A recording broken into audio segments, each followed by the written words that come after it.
just 20 years old and already making history. The reigning Moscone Cup MVP, stepping onto the biggest stage and delivering when it mattered most. Calm under pressure, fearless in competition, and built for the spotlight. One of the brightest young stars in professional pool. Hey everybody, Bobby Hilton from the Boom and Freezer Show. We got a super guest for you today, none other than MVP of the Mosconi Cup from his hometown in Germany, Mr. Moritz Neuhausen. How you doing, Moritz? How you doing, guys? I'm fantastic. What's up, Moritz? Awesome to have you. Probably the play of the year, possibly in my opinion, but I'm a big fan, so we're happy to have you, man. Thanks for coming on. I appreciate you guys for asking. I'm more than happy to hopefully share a couple cool views on the past weeks. And yeah, let's have a I'll good correct time. that. One of the most improved players of the year, anyway. Not the player of the year, not yet. That's coming. I know that's No, coming. I think there's no other than Yap. Must be Right. Aloysius. Of course. And I mean, of course, there's no way of putting me even into consideration. I don't think there's anyone else. Right. But there is nobody harder than you right now. I mean, you just came off a huge win, not only win of Moscone Cup, but MVP. You came in fourth in, I forgot the event in the Philippines, second in the Hanoi, and you won the Philippines. So that's a pretty strong run right there, Moritz. Yeah, thank you. I won the Paris Open, not the Philippines. Oh yeah, so But yeah, yeah, the Philippines you came in fourth, right? no, actually, in the 33rd, I Philippines, think. I think yeah, 33rd. Philippines, I lost early. I was really sick in the Philippines, so I lost early. But then I came in third in Qatar afterwards. But that's what I Yeah, was thinking of, the guitar. That was yeah. Yeah. So I won. I came in second in Hanoi, third in Qatar. I won the Paris Open, and then yeah, we went to Moscone, and that was quite a good event too. Yeah, let's talk a little bit about. Let's get right into Moscone because Moscone's the hot topic there.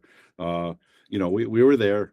Scott and I were both there. Scott was commentating, I'm sure, in a bunch of your matches, and the talk was, even in the press conference, the rookie first time there.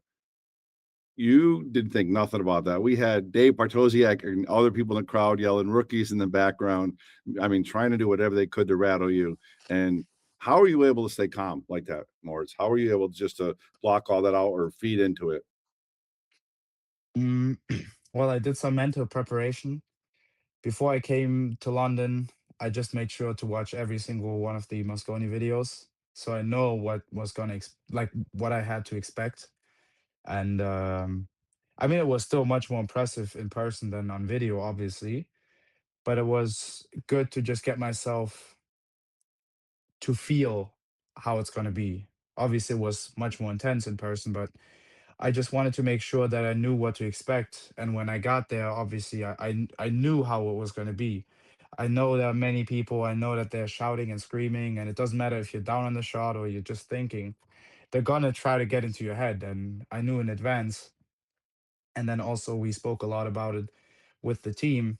They told us what to expect and how it's gonna be, and overall our team dynamic was so good that just felt like no matter if you made a mistake or not, they were going to be happy, and as long as you fight, that's what they care about, and that's what we all cared about. No matter if you lose or win or how good you play or bad you play, it was just about giving 110%, and that's it. And that's why I feel like me and Pius, it was not only me but it was also Pius, we both played really well, especially for being rookies.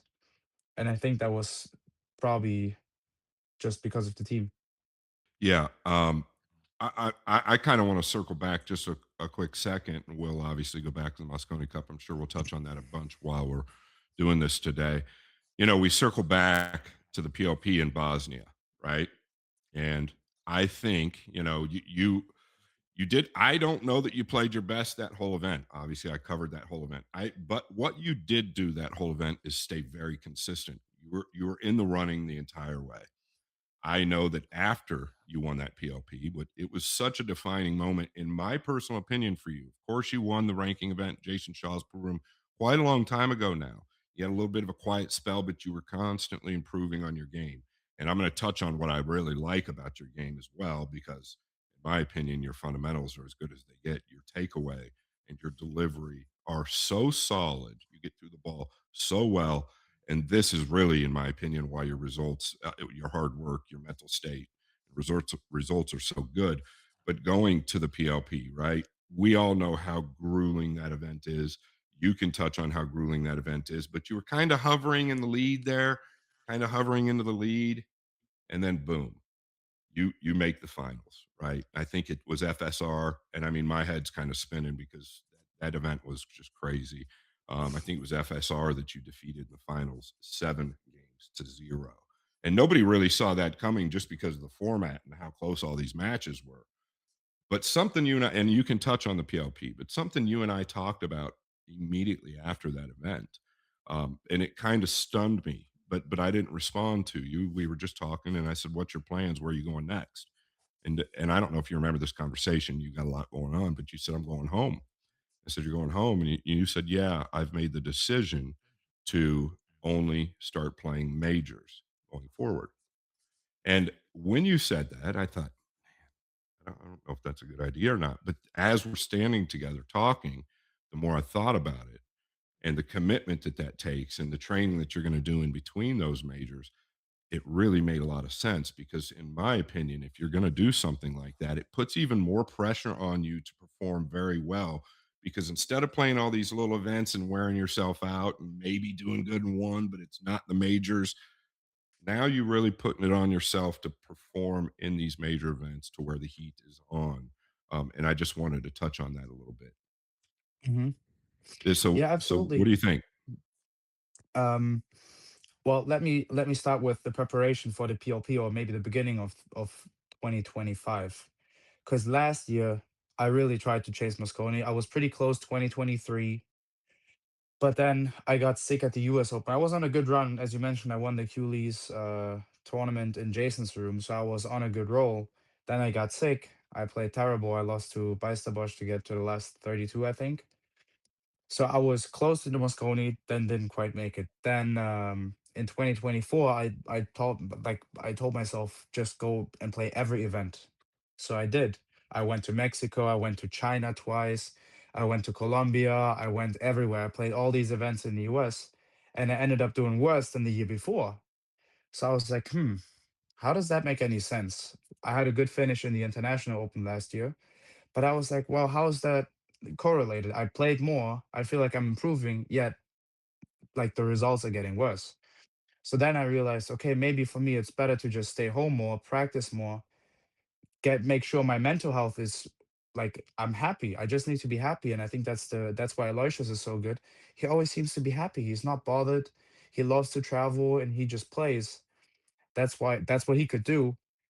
For me personally, I need to be home for a while. I need to go to the gym. I need to do my stuff, also work out on the pool table. I need the practice. So I realized maybe it makes more sense to take off some time to get back to Germany, practice, work with my coaches, and then go out there and compete again. Because we have enough events right now. We have enough major events. There's lots of money to be made. So why go to every small event, waste my energy possibly, and then go to the big events and not have any energy. So I really felt like it was something I could just try. If it didn't work out, then I had something else to try. Maybe, I don't know, travel to the Philippines and just play for 6 months straight and then get better. But I knew that something had to change. And I guess this year worked out pretty well, even though like the first half of the year was pretty slow. We didn't have many events. I decided to skip a couple of events for multiple reasons. And then towards the end of the year, the last 6 months were really packed with tournaments. It was tournament after tournament after tournament. So yeah, I guess now I learned how to do both a little bit. And I'm sure Bobby's going to touch on it. So, how quickly did you realize at the beginning of the year that your mental state was in a much better place? Did you kind of feel like that decision that you made after the PLP to just start taking more time for yourself and your mental health? Did you kind of realize that pretty quickly? Because I think it doesn't really matter. If you're happy, like you just touched on, I know from a pro player aspect, you've got to be happy. If you're happy, I think you know right away, irregardless of the Mhm. results, right? Yeah, I think it was both like a mental state to where like off the table how I felt, but also on the table. There were many things that I changed in my practice. and many things about how I play pool now, to where it might not affect me as much feeling bad or feeling good, like I feel like now I'm at a point where even if I wasn't feeling like the best physically, I can still play pretty well because I just conditioned myself enough. But before it was also because of all the traveling, I was getting sick all the time at every event. The matchroom staff knows. I was just always sick. Even at this Moscone, I was sick because my immune system isn't as strong. So I just tended to get sick. Then I get upset because I travel all the way. Let's say I travel all the way to Hanoi. I try to play, and then I'm in my hotel room with a fever, barely get out of bed to play. Obviously, you don't play great, you lose, and then you're upset. I couldn't imagine that. I couldn't imagine that. That would get very frustrating. Yeah, I Exactly. So know. I was really frustrated. Sorry, go ahead. Yeah, no good. I was saying I noticed that at Moscone. I was going to ask you about the press conference, but since winning the MVP, I noticed you had a tissue out there. You had a little runny nose. You weren't feeling well, right? A little bit. Yeah, you and Yeah, Pius were both sick, right? You and yeah, Pius were yeah. both sick. Well, Pio said he's not sick very often, and he also recovered quite quickly. But to be fair, he was also sick during the entire Moscone. Like his duration was only like 5 or 6 days, maybe, or maybe a week. But for his, it was the worst timing. For me, I got sick in Scotland right when we got there. I wasn't feeling great, and then all the way up until now, my nose is still running. I still have a cough. So as you can see, my immune system is just slower than maybe other people's immune systems. But I realized that it's not an excuse. I just have to make adjustments to where I can get my schedule right, get my nutrition right. Then I found some supplements that help me to strengthen my immune system. Then whenever I'm on the plane, for example, I have to wear a mask because that's the only thing that maybe helps me. I feel like at least, it's worth trying. So I don't want to these get are Moritz. I don't want to get too personal here, but have you looked into this with a good physician, with a good doctor? yeah, I did. I went to the doctor a couple times, like when I was sick, then after I was sick, and they just say, some people just seem to have a bad immune system, and I think it's related to all the COVID times when we all like had shutdowns. Our immune systems probably weakened because we weren't exposed to as many bacteria and viruses. And I guess my immune system is still trying to catch up. And then the issue that I had was when I was just a little sick, I would always catch like some bacterial infection, and that's what got me real good a couple times. Even this year at the UK Open, I was sick like crazy. Like I couldn't move. I woke up and I felt like I was in a bathtub, completely soaking wet because of all the sweat. And I was like, what's going on? So yeah, I spoke to my doctor a couple times, and now it's upon me to find supplements that help me. And I found a couple things for my gut that strengthen my gut. And I feel like it might come from the different foods to where my body might not be, ideally prepared, but now it's been getting much better. And I knew if I wasn't getting sick all the time, that would also help me to play better, obviously. So these are the things that I changed. I also changed, as I said, traveling less, focusing more on practice. And these are the things that kind of, I guess, just slowly build up. And then towards the middle and end of the year, I started to play really well, even in the US trip with the US Open, the Florida Open, the Battle of the Bull. I felt like I played really well. It was just not meant to be. While other times you feel like you played bad. At the PLP, for example, I feel overall, yeah, I played steady, but it wasn't my A game, it wasn't my B game. I didn't really play extraordinary. It was just, I was there, I played solid. Yeah, you could lose to me if you made mistakes, but I had a tough time creating those openings, and also sometimes just keeping up. Like Robbie and Chua, they played unbelievable the whole event. It's And then funny I you guess say they that just because Scott and I, we have people on the show all the time. FSR, they say the same thing. Sometimes you don't play your A game and you win, and you play your A game and you don't win. Right? That happens. It's the way it is in this sport. It's just part of the things, and you handle that very well because some people can't handle that because they say I played so well and I didn't win, and it emotionally takes a drain on them. Right? I totally agree. That's the toughest part also, and I'm able to say it now, and I'm able to say to take it right now and just say, hey, I played great. I know what I did, and it's good. But there will be times, and I've been through times like last year when I was just getting frustrated with me playing okay and still losing, and I felt like I never played worse than my opponent, but I just didn't win. So eventually, like I think it's like mood swings kind of. Some like in periods you can just really deal with it well. Sometimes you have a hard time accepting it. right now I'm doing good also because obviously I've had some success in the past. So I'm satisfied for now, but I know there will be times, and these times will come for everyone, as we see with Federer right now, where you might not play your best, and then all of a sudden you don't win anymore because the players, they lose their fear. That's what Federer had. That's what Fran had. That's what Yap has right now. They don't have to play as well anymore because people are just afraid of their name. Same with Joshua. I mean, how many people are just afraid when they see, oh, I play Josh? They'll be like, oh no, I can't win. And then Josh plays good, or Fedor, or Yap, or Fran, but they don't play to their best. And then they still win easily because of, the lack of resistance, I want to Oh, yeah. Yeah, say. this is the ebbs and flows of the game, right? I did go through a period. I don't even know if you were born yet, Moritz.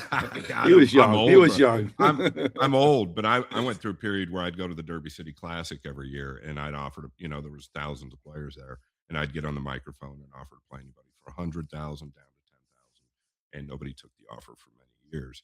My whole point there is when you just said the name, right? When our tournaments back then were way different, but I was so confident because if we play a long enough match, I know I'm probably gonna outrun it and get there. The tournaments with what you guys are doing, I've got to say this, and I don't want to build you up or get in your mind at all, but you, you're going to have more successful moments. Absolutely, you're going to lose more than you win. That's the nature of the sport. But you're going to have more successful moments.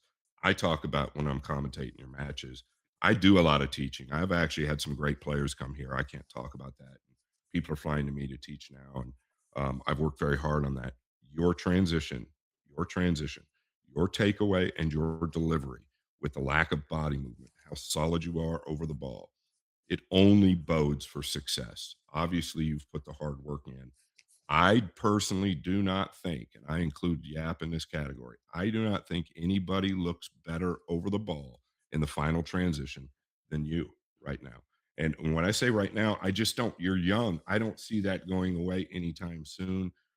Obviously, you want to keep a humble head. So I'm not trying to like build you up, but I'm just telling you what I see from the outside. It just looks like you're never going to make a mistake, and you're also exuding a ton of confidence when you're going through those motions. Mhm. Yeah, it's interesting that you mentioned this. Um, yeah, it was hard work. It wasn't like just given to me, but it's like two things. First of all, yeah, I might be the best right now at like certain things, but it takes at least the same amount of work, maybe more, to just keep it up because everybody's improving. As you can see, like there's so many Asian players coming up. You have more US players coming up in the future, hopefully. European players, there are many like coming up. So there's always this motivation that you're not only trying to get there, but also stay there. Like where Fedo is or Yap, like the people on top, that's where it becomes difficult. You're not trying to get there only, but you're trying to stay there. And that's where the hardest work and the hardest mental work comes into play because it's easy or easier to chase someone than being the chased. Much easier, Um, much easier. yeah, It's no fun being I at the mean, top because sooner or later you're going to lose that top position.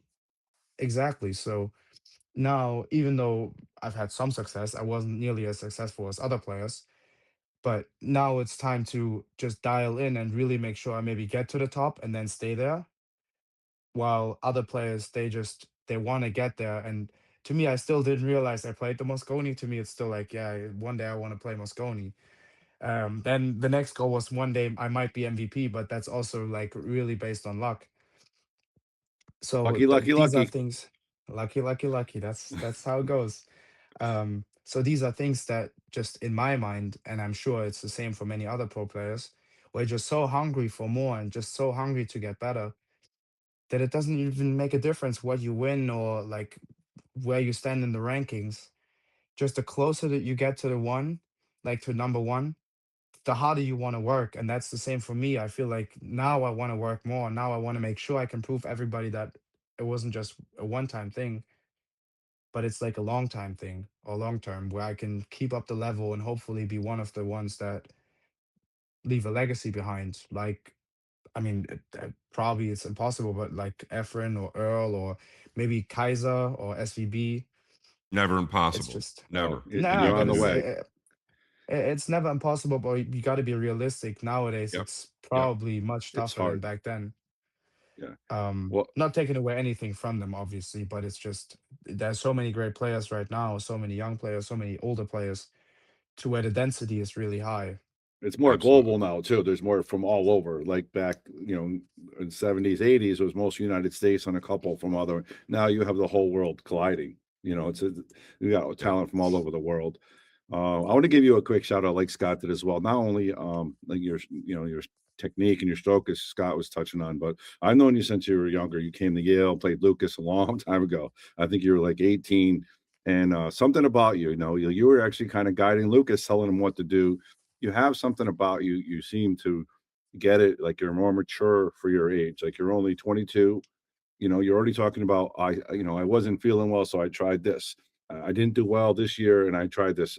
Tell me where that comes from. Do you have guidance, your coaches, family, or I mean, you're obviously an intelligent guy and you're taking everything in, but where do you get that from? Because it seems like you're doing everything right.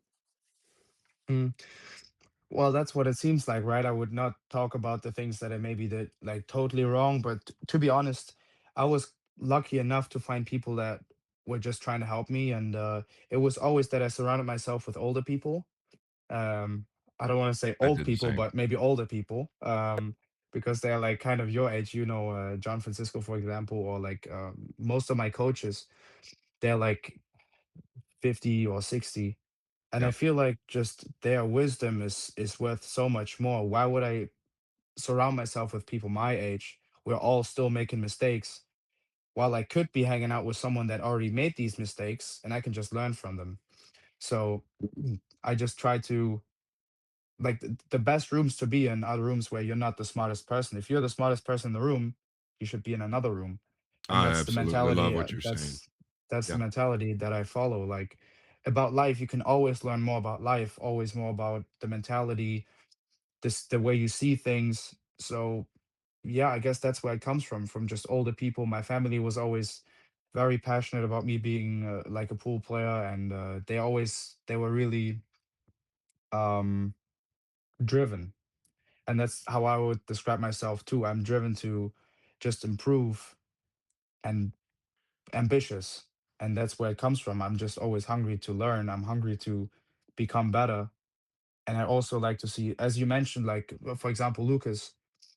I'm always happy to tell him something, or like maybe find ways where he could do something different, because I feel like I was lucky enough to have people telling me some things. And if I mean, it's nice to see other people succeed too. Well, Moritz, I'm I going to think interject real quick, go Bobby, ahead. right? Yeah, good. Go ahead. Yeah. This is why I think this podcast is so important.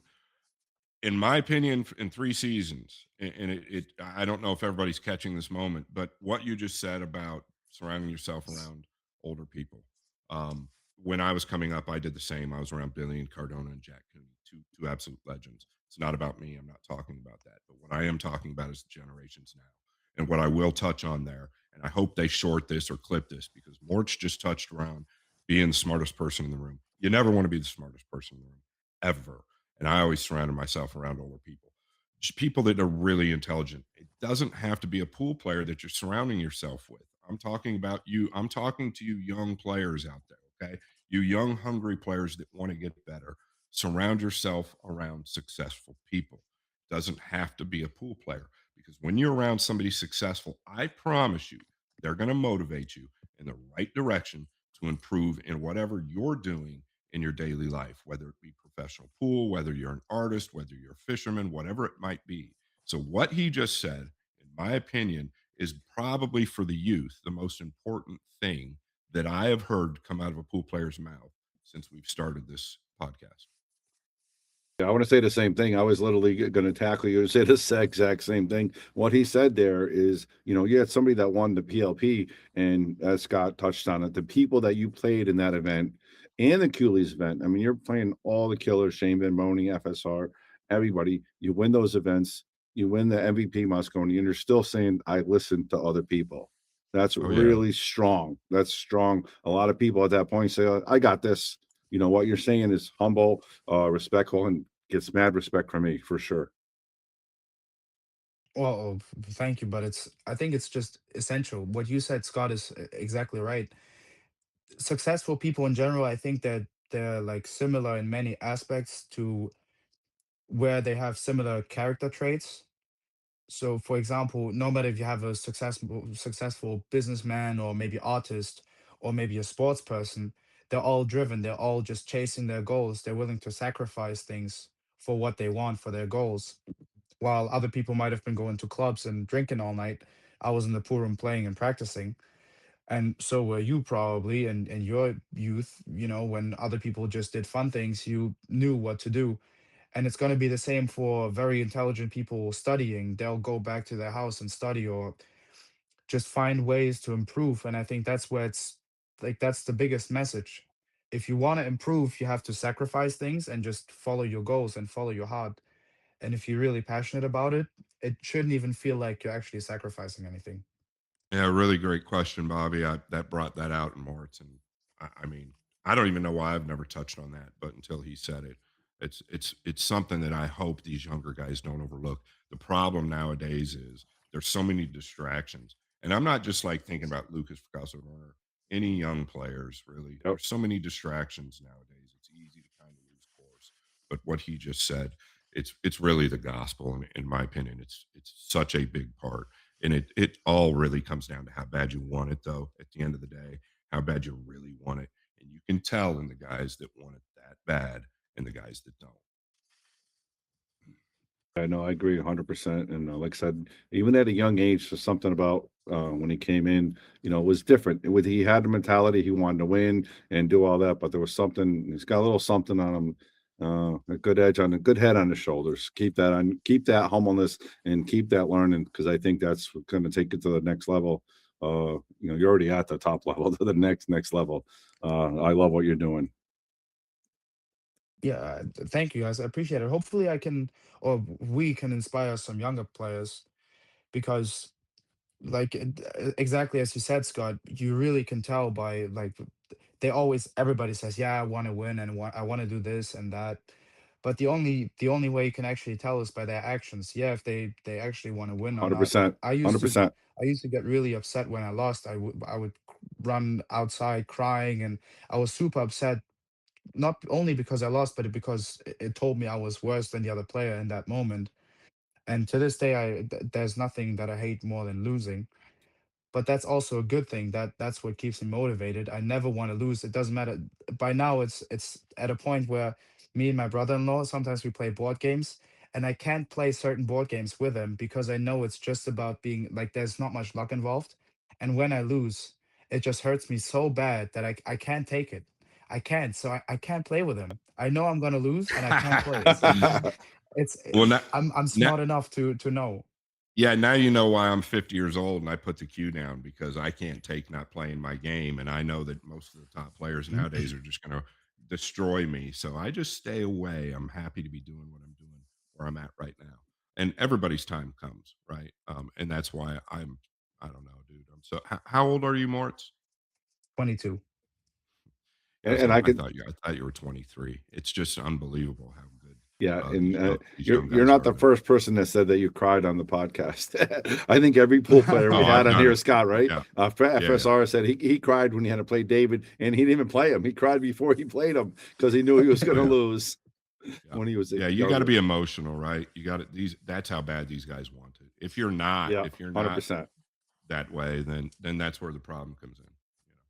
Yeah, I agree. I agree. I love that emotion. Let's talk a little bit about your country and your countrymen. All right, let's talk a little about Germany. Obviously, you have Joshua Filler. What a great player he is. Right, he's won almost everything and number one player for a while. Moscone MVP from the past, and then you got the youngster Felix. Right, another guy from your country. What's going on in your country? What are you doing to get all these players? And how is that happening? You guys talk a lot or? And I We're will just feeding interject real feeding him quick. right. Go ahead and answer. Yeah, yeah, you can answer that question. I'm going to just say it. Josh Filler is the best player in the world, in my opinion. I've never seen anybody contact the cube all the way he has. He and I have played multiple times in tournaments, but when you're up close and really sense what Josh Filler can do, he's the best player in the world. Yeah, so I think we feed him right, but honestly, I think the overall We structure is feed them pretty good right. in Germany. The German potatoes are just Okay. different.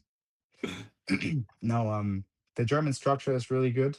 It's really good to, I guess, find new players. We have different ways of finding them. Like we have, so the biggest difference is we don't actually have, or we do have pool clubs. So it's like a soccer club for pool.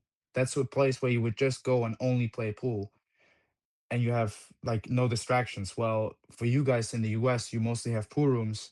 They just pay their normal table time, or they might have like a weekly thing or monthly if they're lucky. But usually you pay your daily rate, you get like a flat. And it's just the overall principle is much different. Then also, we never work by Explain handicap that, systems. Moritz. Will you explain that principle, the difference?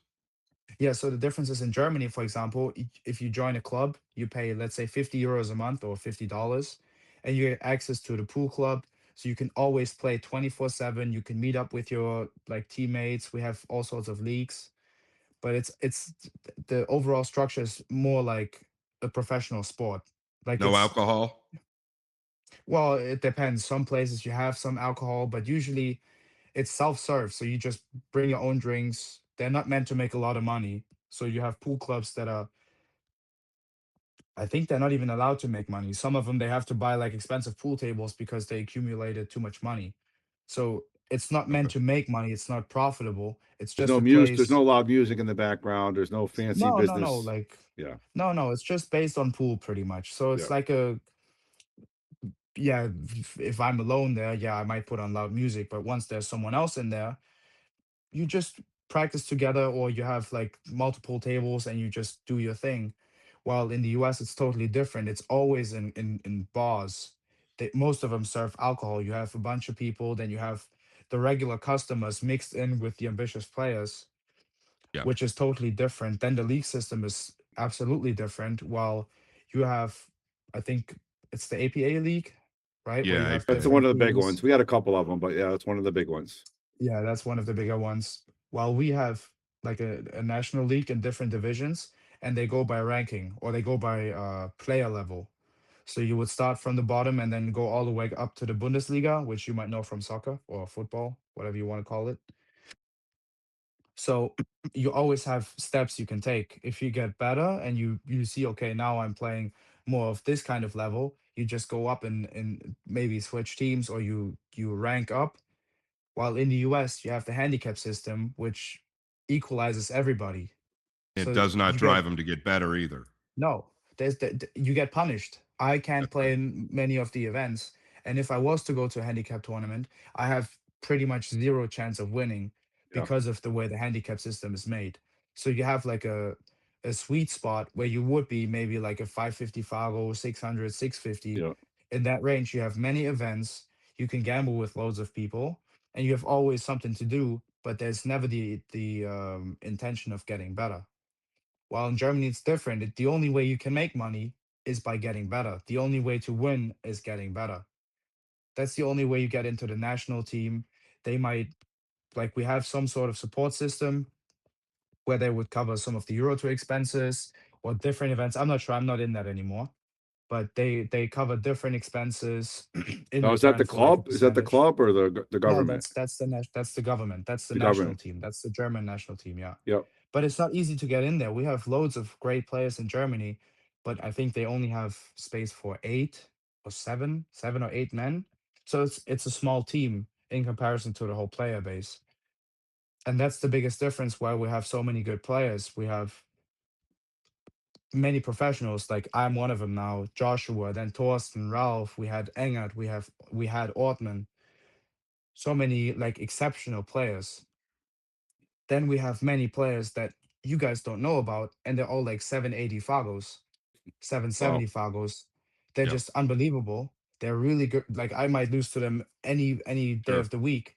Yeah. And then you have like levels below. It's not like the Philippines, but it's kind of similar. You could run into a pool room and you just don't know who you're playing, and he's just gonna win against you and he has no trouble. And you're like, who's this guy? I don't know him. Sometimes it happens to me. I play someone, I'm like, Yeah. how do I not know him? And he's Who are really you? good. How Yeah. does, yeah, like, why do I not know you? So that's the difference. And that's why people like Felix, they can come up because they always have someone better to beat. They always have people to compare themselves to. And then because of the way society works here and also like the different sports, you don't have any handicap systems in no sports as far as I'm aware. You never get there's never the intention to stay on the same level. You always have to get better in order to get to new, I don't want to say like areas, but kind of areas to where from a small region you can go to a bigger region where you can compete against other players. It must be the same in the US, I'm sure, like from state A to little like national different, a championships. little different. Yeah, like you Yeah, said, with what all the handicaps and all this stuff, it's a little different. yeah, Yeah, but well, like that's different, but Fargo is Yeah, great. I was a big pool room owner, one of the biggest in the country. I noticed right away, and I know the guy that developed Fargo. Fargo is great for a pool room. It is terrible for an up and coming player that wants to get better. It's mm, absolutely horrible because when I was I coming up, agree.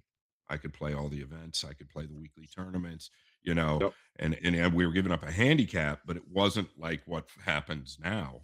Like you just said, I've got no chance. I'm like a 780 Fargo right now, and I haven't hit a ball in 4 years. You right, understand? So there's really no. It's very very difficult. It's good for a pool room. Fargo is, but Fargo is really damaged the opportunities for the youth to get better. I think it just gives false, um how do you say, Sense of false, security, yeah, like false exactly, hope. you get, yeah, you feel like you are someone because you can, they might beat me or beat Joshua or Fedor or like any great player, any of the top 100, just because of the handicap. You walk into a pool room, the first thing they ask, what's your Fargo rate?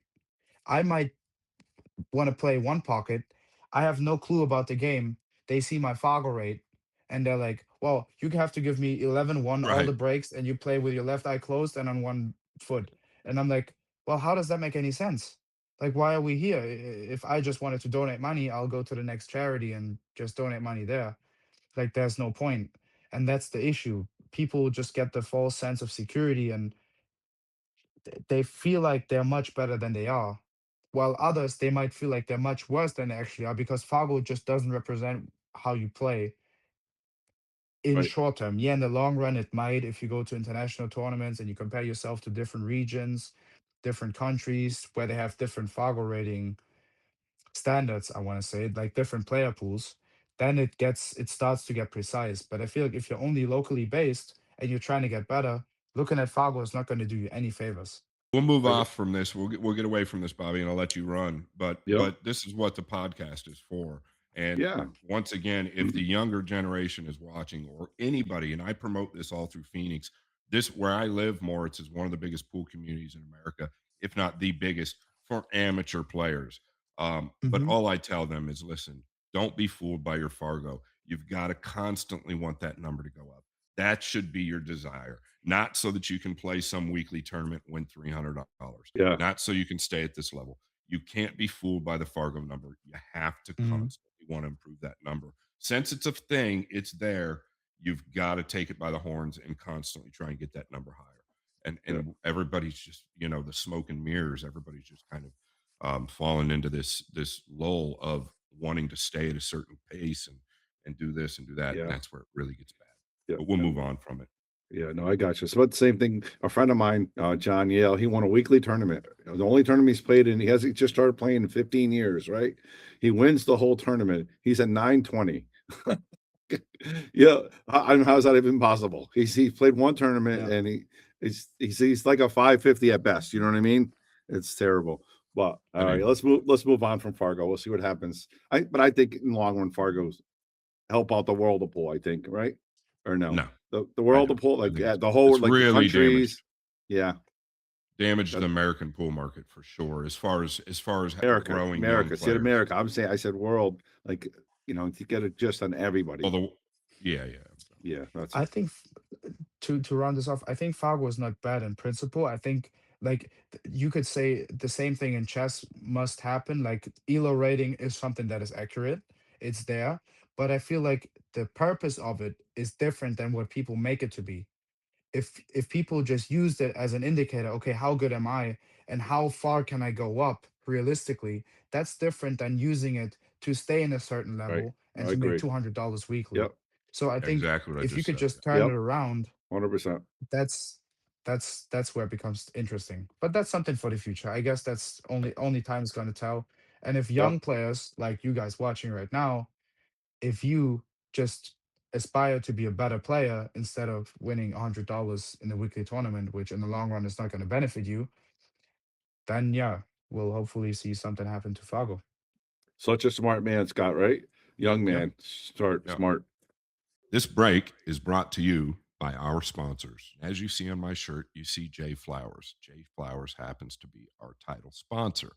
But much, much more than that, Jay Flowers is my personal sponsor, and it's the cue that I play with now. I had a high end custom cue maker, which I loved, KT Custom Cues, which I loved for years. But now the market has completely changed. Technology has grown incredibly, right? It's grown incredibly. And these mass production cues are just unbeatable. You see all the elite players playing with these cues, and there's a reason for it. And it's not money. They're not going to take money over great play because tournaments pay a lot more. Okay. So jflowerscues.com is where it's at. jflowerscues.com. I play with the JF 2020 series. You've got to check it out. It's an extremely clean cue. The joint just has a copper ring. The butt has a copper ring. Everything else is ebony. This cue is incredible, and I truly mean that. I played with Carl Boys in a short video. I loved the cue, and I started to chase it down. It's the highest quality for the money. There's no question. After extensive R&D in manufacturing, it's been proven to host the lowest deflection in the market. But there's a catch. I play with the IMO shaft. That is wood and carbon. A lot of guys are getting away with the full carbon, especially me, because it's too much power for me. I'm used to playing with maple my whole life. So now I'm starting to go with a little bit more of the less power. The wood still spins the cue ball, but you're drawing the ball a little less if you've got that big power. Do me a favor, check out jflowerscues.com, enter code freezer. The guy that made this banner right here, the Bowman Freezer. That's Elvis from In the Box. He's been with us since day one on the show. The Shark Stream Yale Billiards, my other business as well. We do business with them. They have these shirts and designs that are second to none. And you can go online at inthebox.com and check them out. They do personal jerseys, jackets, pretty much everything you need. They also sponsor players. And if you use the Bowman Freezer, you're going to get 15% off. That's right. You put your order in today, you can get the Bowman Freezer shirt. You can get your own custom jerseys, whether it's APA or your favorite player, anybody that you want to get. You can just say Bowman Freezer. You're going to get 15% of your offer, 15% off your order. And that's Elvis in the box. So shout out to Elvis. Great job in the box. Well, I don't really know where to begin here, but let's just start from the beginning.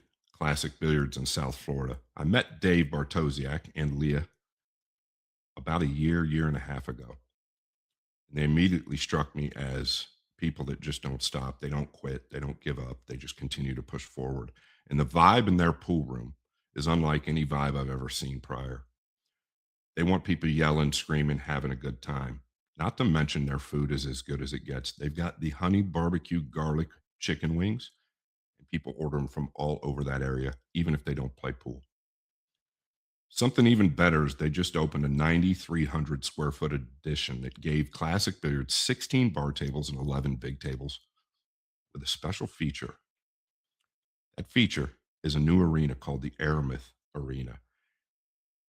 And in my opinion, it's one of the most technologically advanced arenas in the world, with a raised enclosed commentary platform that's directly over the TV arena. I had a little hand, very small hand in designing this, but I was with him when he was FaceTiming or he was FaceTiming me. And this place is fascinating. One last little drop here.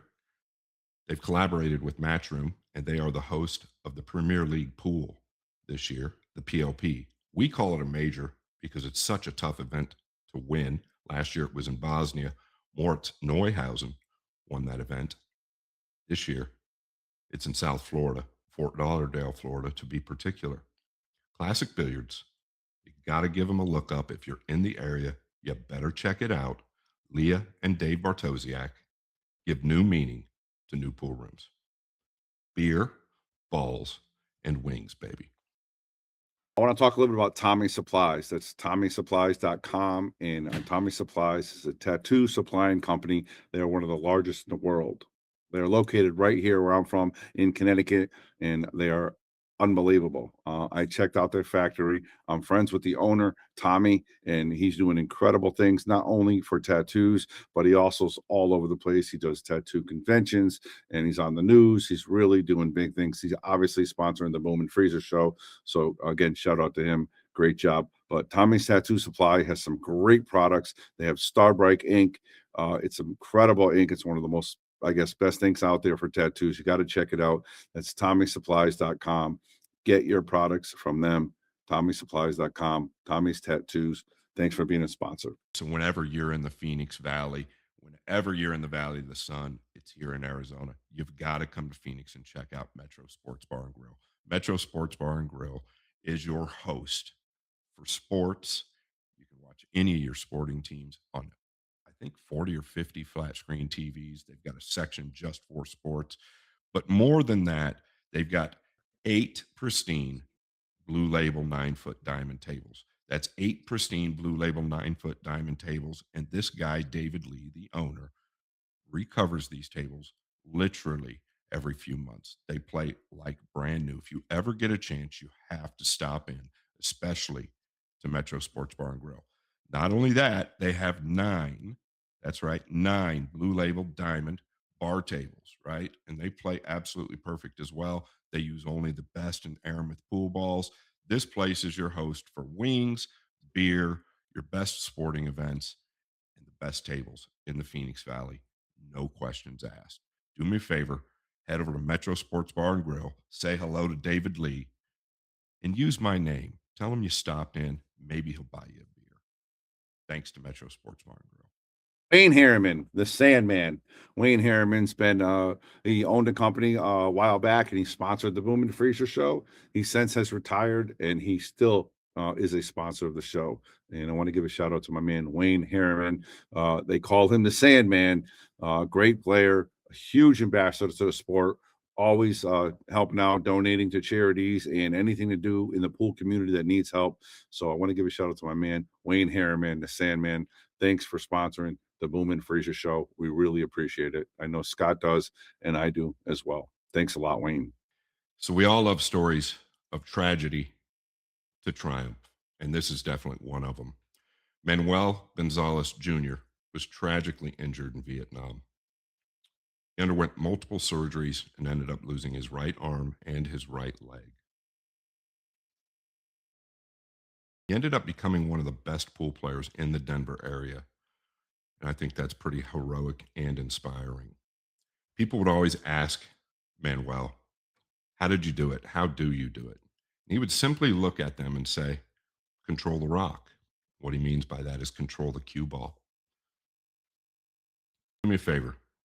Please go to controltherock.com. Check out his story. There's a video on there, and it's pretty touching, pretty heartwarming, this video.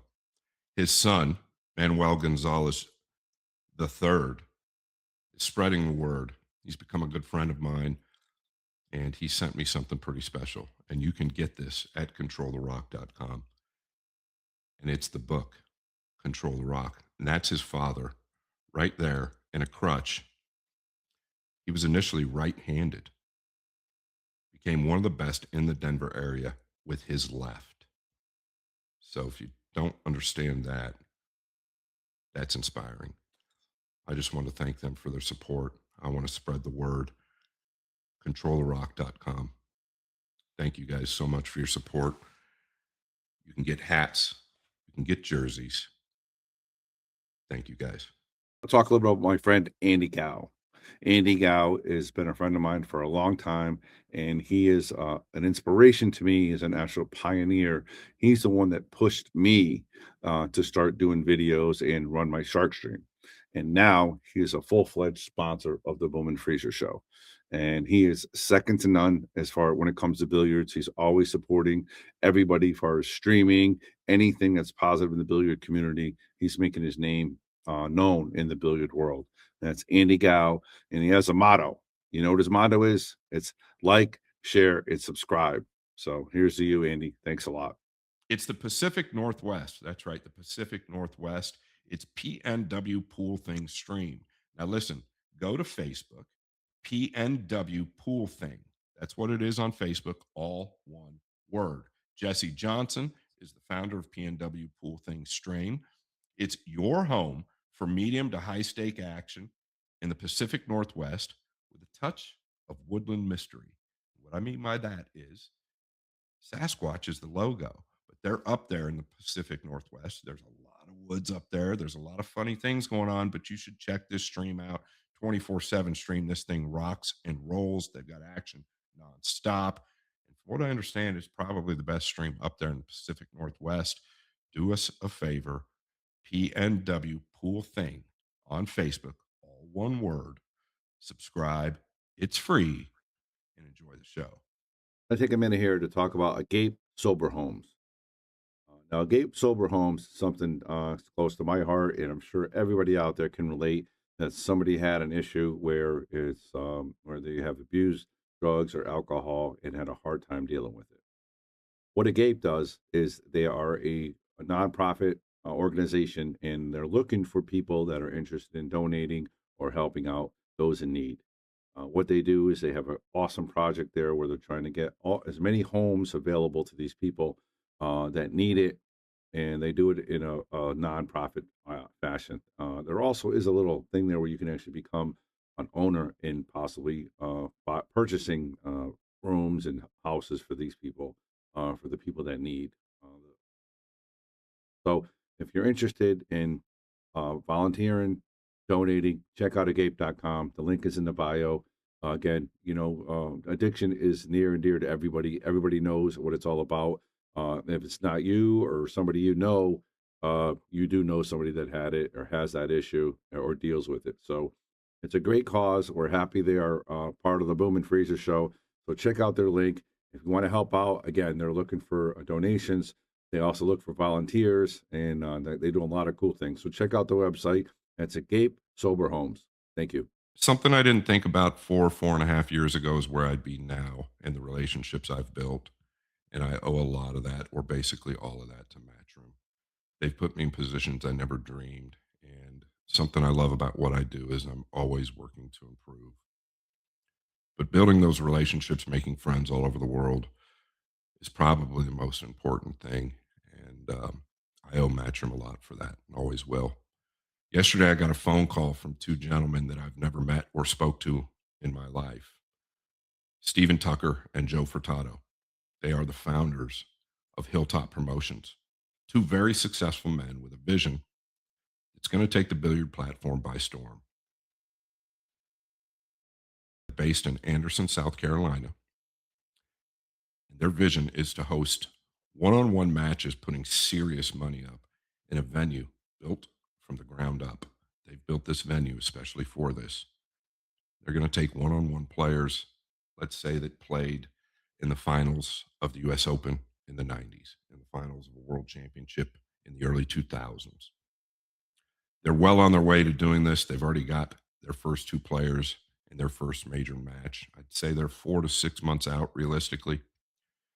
This vision is to turn back the clock of time, turn back the hands of time. They're going to get old school players and then work their way up to the modern generation. They're coming out of pocket. These guys are successful. They are not looking to make money on this. So everything will be streamed at the highest quality at no charge to you. It's Hilltop Promotions. These guys are for real. Stephen Tucker, Joe Furtado. I can't wait. I'm going to take a minute to talk about NM Billiards. NM Billiards is Nick Marino Billiards. And what Nick Marino does, his business is in Connecticut. I believe it's in Berlin or New Britain, his home base. But what this guy does for the pool community, he sells pool tables. He refurbishes them as well. And he also has some cues. But what NM Billiards is, it's a family business. He has his daughter and his son involved in it. But they move tables, they sell tables. So if you're in the East Coast, you want to send him a message. The link is in the bio. That's NM Billiards. And he's one of my good friends, Nick Marino. But what this guy does is he moves tables. If you need something to be done, if you have a table you want to get rid of, or if you have something you're looking for, give him a call, give him a shout out. He'll take care of you. That's NN Billiards. Check out the link. Now back to the show. All right, let's talk a little bit about bagels. What's your favorite bagel? I heard you like some bagels. Where's your bagel? We What's your switched favorite gears bagel? What car are we driving? We went from Fargo to bagels. I got something about bagels here. I don't know what am I talking about here, Moritz? Yeah, because some people in New York call me Bagel Boy because whenever I'm in New York, I eat a bagel for breakfast. And I love so they're called Middle Village Bagels. They're the best bagels in the world. Every day I go there, then I have usually I go for like 4 eggs on a pumpernickel bagel, healthy, and it's great. I love bagels. What can I say? Just my favorite bagels. Yeah, I like bagels. Erica just had a bagel with an egg on it. So yeah, that's awesome. Good stuff. Yeah. And whenever I have a bagel for breakfast, I feel like I'm gonna play amazing. So maybe that's why it's on your paper. Yeah, So yeah. I got some what inside. happens if Johnny his hair's out Francisco. of place? One of his hair's out of place. If We haven't if your seen that hair's yet. out of place, has it ever been out of place? Usually I make sure my outward appearance is good. I don't like to run around and looking. It's just I feel like that's also part of being a professional. You're supposed to look presentable. You never have to look perfect. I'm not You're very Arnold. I don't have. particular. You're very Yeah, but I particular. think it's exactly, and that's. I What mean, about I the always chalk put the chalk on. marks? Exactly. I was just. So- We were going to ask about that. Let's talk about that a little bit. Yeah. So when I was just talking on Sky Sports, last week, and I said, because I have a lot of OCD in my home, I never can stop cleaning. I can never sit down. I'm always doing something. I said that I think your personal life is very similar. I think you're very strong. Maybe I'm incorrect because I don't know enough. You and I are good friends, but I don't know anything about your personal life. And so I think your personal life is quite structured. I think you sleep a certain way. I think you eat breakfast a certain way. I think you have things kind of set up the way you want them. Am I correct or incorrect there? Yeah, you're pretty spot on. I'm really practical. I'm focused on making it as efficient as possible. That's a good thing to say, I think. So I don't mind I'll have chicken and potatoes and salad as like for lunch for weeks because I just know it's good for myself. I don't care if it tastes that great as long as it's not bad. I'll eat it because it's practical. The same way for sleeping, for example. I always have my same sleeping routine. I have the same routine when I take showers. I have the same routine when I make my hair, when I clean my teeth. These are just things. I don't know if you spoke, like if you saw some of the videos about like um like some rich people, like really successful people, they only have the same outfit every day because it keeps their mind on the important things instead of focusing on what do I have to wear today. So I'm the same kind of way. I take my pillow everywhere. Wherever I go, I have the same pillow because I know that's I do my too. constant. That's like a thing. When I go to sleep, I know I have it. There's no variable here. It's safe. I know I like the pillow. I can sleep on it. So I have a sleeping mask, same way. When I put on the sleeping mask, I condition my body to fall asleep. Not because I just like to fall asleep quickly, that too, but I have to. It's my job to fall asleep a certain time, making sure I'm well rested when I have to play.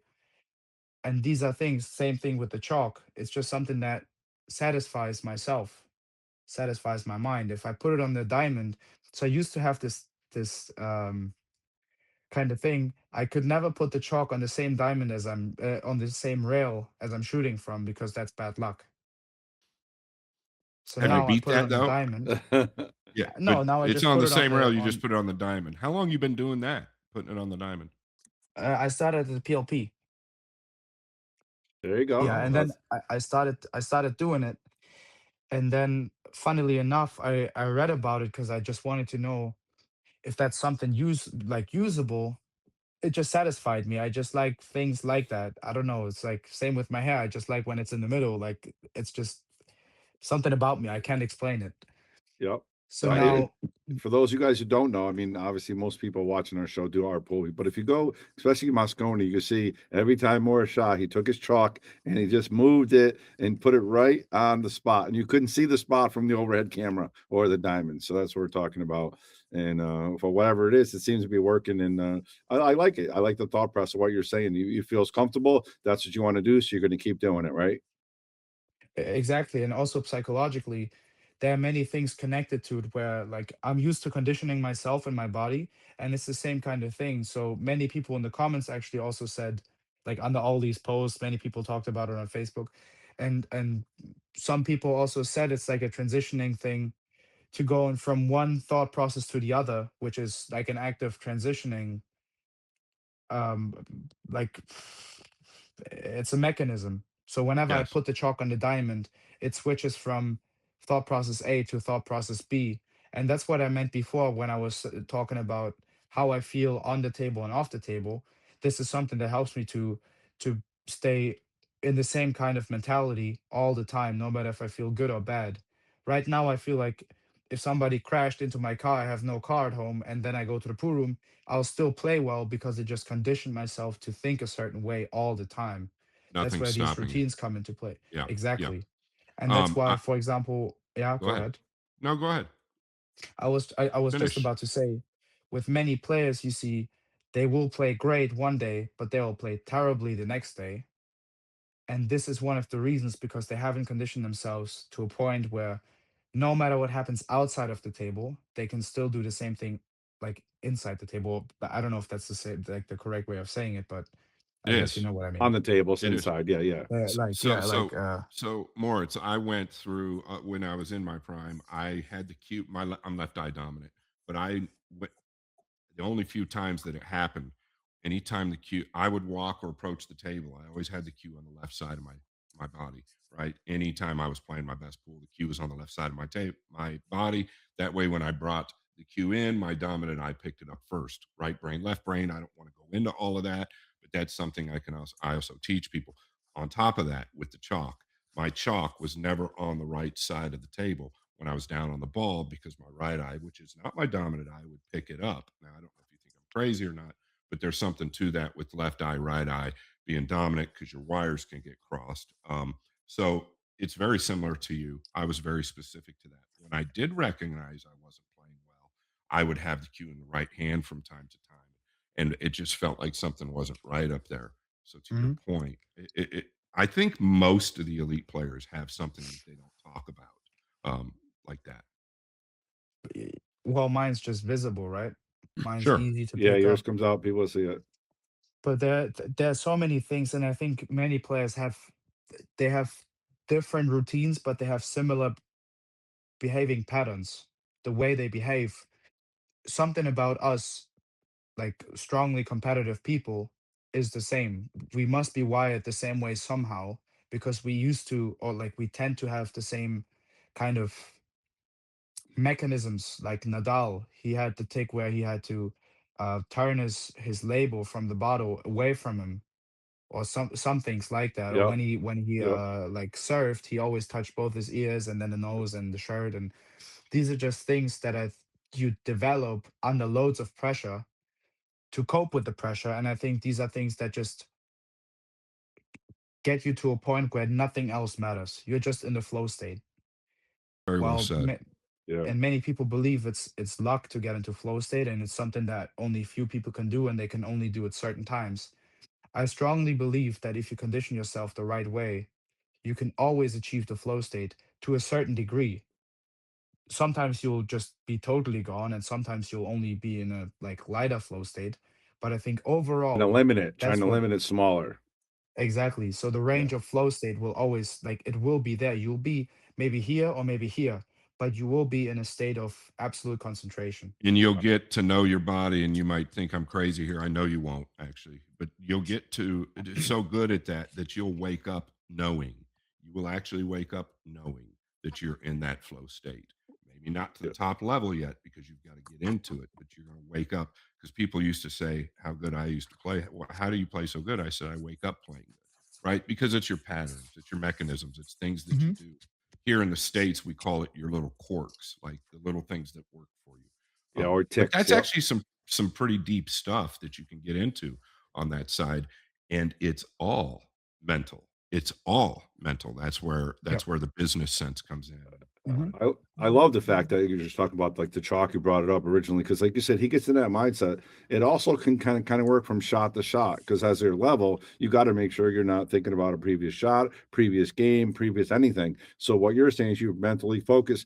Boom! Once the chalk's down there, you know it's going time. Now you're not thinking of anything else. The same motion, repetitive motion, back after back. Amazing, amazing stuff. Yeah, absolutely. Also, like picking up something you just said, like the transitioning. Ronnie O'Sullivan's coach said something about you have like three different ways of thinking. You have like the first level, second level, third level. One is conscious, subconscious. Then you have the monkey in between trying to disturb you. And I think with these mental routines, also what you said, Scott, with these mental routines, you're trying to transition from conscious to subconscious. The more things you do subconsciously, the less energy you waste on things you have to think about. The only things I want to think about when I'm at the table are the actual um, decisions I'm trying to make strategically. Which way am I playing position? Why am I doing something? How can I play safety? How do I play position? I'm not trying to think of how do I move my arm forward now? How do I Yeah, stand in a right. certain way? There's too much How do technique to I get into a one shot, especially with a shot clock. Well, exactly? So you're just that's already part of his makeup now, so that he Yeah, shouldn't be thinking of that. right. exactly, but that's what I'm saying. You have to get to a point where this is subconscious. You just do it Yep. because you know it's right. So the more things you can get into your subconscious thinking and your subconscious mind, the better you will perform over a long period of time. Period. That's how it goes. But the transition from conscious to subconscious takes hours at a time. It takes a long time to practice, then to think about things and to maybe only put certain things into the subconscious because you also don't want to make any decisions based on your subconscious thinking that might be wrong, Right. if that And makes sense. as a teacher, I think that's something that can be preached and not something that can be teached. I think you can talk about it, you can tell people about it, but you cannot teach that. You have to find it yourself. Mhm. Also ways of doing it. There are many different ways of approaching Yes. how to how you might know. I don't know how deep you went into like psychological teaching strategies and how to explain things and how people learn Process, because yeah, process. yeah, like It's how, Yeah. about yeah, how process. people process things Daily exactly. process. Driving down the road. I try Yeah. to tell people driving down the road, you're going through a process mentally. You're sitting at home, you're in bed. Everything is a process. And that process Hmm. obviously carries you into that state that you're talking about that is natural and subconscious on the table. It's very Hmm. deep. Like you could get real deep into it. I just don't want to lose the people. Yeah, That's my I concern. like that kind of stuff though. Maybe in private I we do can talk too. more about this I love it. because I I love it. really I find it really fascinating because it all connects. Like It sleep does. is a big thing about your mental health too. Many people don't realize if you don't sleep enough, you'll wake up feeling tired or you get frustrated easier. Your regeneration physically is worse. Like so many things that just clog into each other like cogwheels. You need to, as a professional, in my opinion, you need to dial down every single component about you being a professional. It's sleep, it's nutrition, it's practice, it's regeneration, it's working out. So many things. That's why Fedor probably next to Niels, they might be the best two professionals overall because I feel like they're trying to limit the distractions. Niels is really, really, really good, as you know, mentally. He Yes, he has his is. own mental coaching, and he Oh, also one of is the greatest. very Yeah, fit. everything he has out there is fabulous.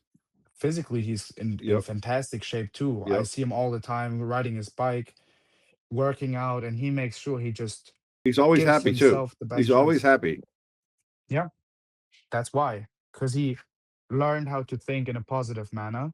He learned how to keep him physically in shape to where he has no choice but to be in a good mood. He doesn't have to be in a great mood like he just won the lottery, but Yeah. you'll never find him crying in the corner eating ice cream and No. cheesecake because he feels terrible. I interviewed him when he's winning and when he's losing, and it's close. Like he's really, obviously he hurts the losses, but he's at that he has that mind space where he's going to be happy. I like that. That bringing Niels up, and it's one of your guys, right? I'm sure you looked up to him as a kid, right? Of Being from course, your he country, was. Well, he's not from my country; he's from the Yeah, Netherlands. Netherlands, Netherlands. But but yeah, he was always, yeah, he was always one of the few people I looked up because of his professionalism. Yeah, The I way grew up he's a around him. professional. Yeah. Well, you might know him better than me, I know him quite well. probably. Good Yeah. friend. He's actually a very good friend. But Mm. no, Niels used to be known, and he'll admit this. He had a real hot temper, right? When he was young and coming up. Like he actually stood out to a lot of us when he didn't get what he wanted on the table. That's because he wanted it so bad. And a lot of yep. young players back then were like that. And the evolving Niels Feijen was something special to see because when he wasn't winning, you kind of knew it. But really, I think he made his transitions around 24, 25, 26 years old, mentally, and really just what an athlete he is. Just a spectacular athlete, spectacular Hmm. person, and very intelligent, very intelligent. Hmm. So I want to talk about him now. There's already rumors about him, and of course, Jesus starting to play for America next year. How would it be if, or not Niels? I'm talking about Thorsten. I apologize. How would you feel about Thorsten and Jesus being on America Moscone? How do you feel? Do you feel anything about that, or do you guys talk about that at all? Tough to say. I think on one hand, it might bring new life into the Mosconi Cup, even though this year it seemed like it was like a blowout. Could have gone 7-7, 6-6. Yeah, So it that's been wasn't like every year a. though. That Yeah. was Yeah, last year as well. but to be fair, yeah, but to be fair, like, yeah, it's always the same. This year, I don't think we got that many roles. I just think they made crucial mistakes where they shouldn't. That's the biggest Last year as difference. The well. last years, yeah, last year, same. I think 2 years ago, it was fair to say, okay, the US didn't really get many roles, and then they didn't play great on top of it. But Agreed. now I think with maybe Jesus coming in play or Torsten, or who knows, I think they also included Canada in it. So maybe I don't know, we'll see Mora or Like some Pegula more, in yeah. play. I think that could help the team. The question is, though, how good is the chemistry going to be? Yeah. Because that's a big thing. Many people underestimate how big the chemistry is. The chemistry, I think, in my mind, is probably more important than all the players itself. Because I think, Not as even you've seen, close. Not yeah, even I close. think, It's 10 You, times more important in you can team see, events. you can see my partner is squirming over there. He's like, he's ready to go. Go ahead, Scott. Let's talk about that a little I bit. don't really want to, I mean, because it's such a big thing, it's such a big monkey in the room, right? Like there's things going on behind the scenes that I'm involved in and talking about. It was a very tough week for me, not because you guys won.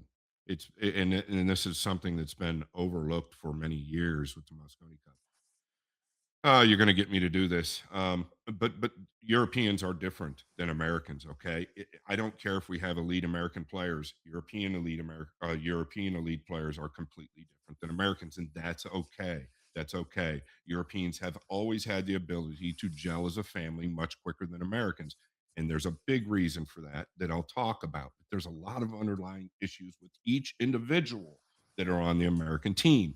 We all have underlying issues, but those issues on the American team need addressed because they can't bond like European players can. It's just a fact, and this is what's happened. So I think that the underlying issues and becoming a brotherhood really haven't been touched on enough. And one reason, I'll just give one of probably about 10 that I have. And this isn't something I just thought about last week. It's something I've thought about for the last several years, and I make notes, and I'm kind of a sicko with this. The main reason is that the American players came up gambling a little bit more. In the States, money matches were more prevalent. Now, when you play a tournament, whether it's a big tournament or a small tournament, you can shake the guy's hand because there's so much luck involved in a tournament. We all know that we're never going to win every match.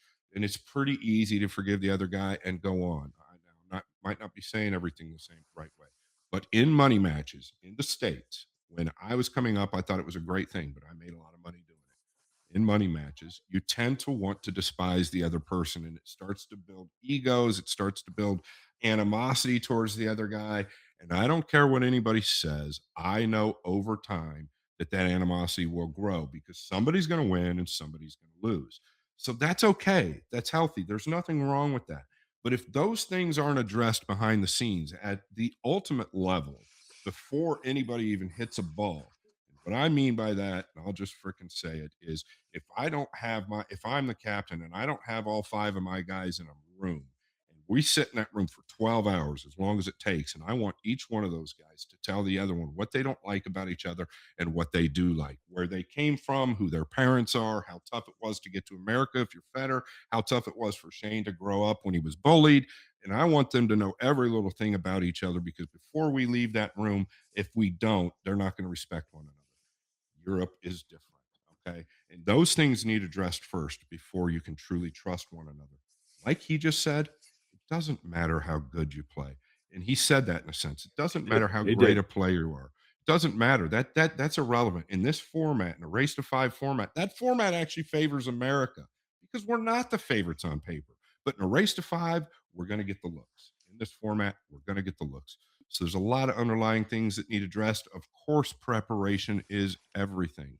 But prior to that, in team and sporting events, and I can promise you, on professional teams, professional football, basketball, baseball, soccer, on the teams that are losing throughout the season, this stuff happens behind the scenes. Okay, there's real shit that happens behind the scenes, and these guys really have to truly care about each other. You can see it immediately with Europe every single year, and you can't Yep. see it with America. And if you Yep. don't see what I'm talking about, then you're blind.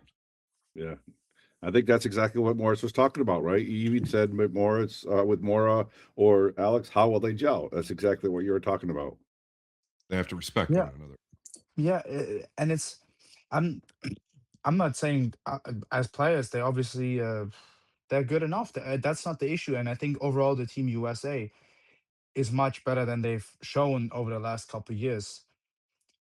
But it's more so, how well will their bond? Like how strong of a bond can they build?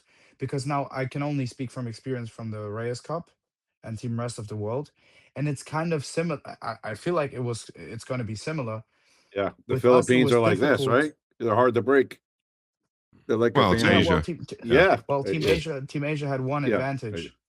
They all Not everybody could speak to another, so they couldn't even say what they like or dislike, and they just played. So that really came down to how good of a player they were. While with us, Team Rest of the World, we could obviously talk. Then we tried to bond. It was me, Jason, Fran, and then you had Sky and Federer from US, which is it wasn't easy to bond because at the end of No. the day, 4 weeks later, 5 weeks later, we're gonna be enemies. So Right. how are you supposed to bond and then lose the bond again? It's not the same. While with the Mosconi team now, you are Team Europe. You fought all year to be here. Now it's time to just glue together and forget about whatever happened in the past. And what Scott said is true. Like money matches, they take away every money match you play and you lose, it takes away something from your personality because it always hurts. It hurts in a different way. You can never Yeah. say, "Oh yeah, we played in the tournament and he won." No, it's something personal. You're taking my money. That's different. That's different. It You're is. taking something from me. You're taking my honor and you're taking my Yep. pride to some extent because now you beat me. I can never say we didn't play for anything. We played for amount of money we agreed on and we both thought we're going to win. Yeah. And It's this is something that's totally different psychologically from playing tournaments. agreed. And everything I said, you said agreed. And listen, all I'm talking about is I think the right person, and I'm not talking about myself. I know there's somebody else out there. I think the right person, though, you have to have. You just touched on it. You have to have the time. I don't think it. I don't think 3 weeks. I don't think 2 weeks. You have to have the time to address some of the maybe there's cliques within teams, there's cliques, there's friends, there's a guy that works real hard on the outside, there's another guy that just kind of goes along with everything. You got to gel these personalities together, and that takes the right person to do it, that they're not going to walk over. It also takes their respect and their time, and it would take a lot of work off the table. I think that preparation needs to happen, because I think the key balls that were missed this year weren't really due to play. It was really due to some other distractions going on behind the scenes, Yep. um, and some other things that are All going right. on. I agree. I agree, Scott. And we're going to get you on that captain, right? No, no, no. I'm not saying that. And I we're not am. getting on I that. am. I'm not doing that for that. And I No, want to I be know clear. that. I know But I'm that. not doing it for the money, and I'm not doing it for that. And I'm in touch with people, but there's other people out there. Listen, what I want, to be clear, what I want is to not be on the microphone and be embarrassed. What I want is for this event to be competitive.